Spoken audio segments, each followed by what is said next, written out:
With just 92 days to go, Kamala is a done deal. She's the Dems candidate without a single primary vote ever being cast for her in 2024 or 2020.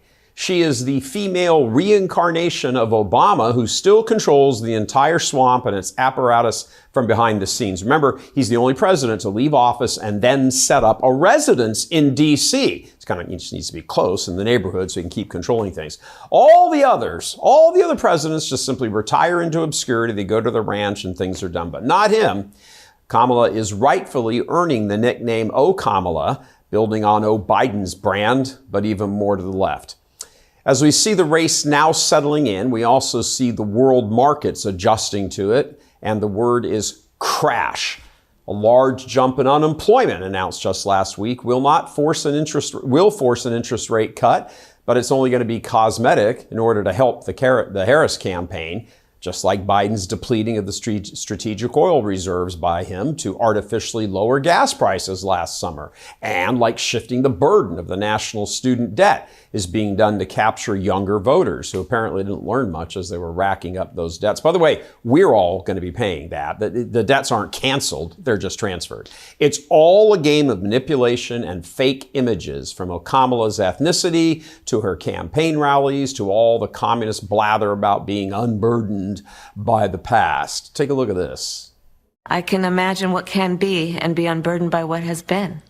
You know? What can be unburdened by what has been. What can be unburdened by what has been. What can be unburdened by what has been. What can be unburdened by what has been. What we can see, what we believe can be unburdened by what has been. What can be unburdened by what has been. What can be unburdened by what has been. What can be unburdened by what has been. Who we can be, unburdened by who we have been. What can be unburdened by what has been. Where we can be, unburdened by where we have been, and unburdened by where we are right now. What can be unburdened by what has been. What can be unburdened by what has been. What can be unburdened by what has been. By the way, that whole idea of what can be unburdened by what has been, that's a paraphrase right out of Karl Marx, who says we have to build a future with no connection to the past because the past is seen as bad. So when she talks about the past, she means Western civilization and all that came with it, including and especially God and religion.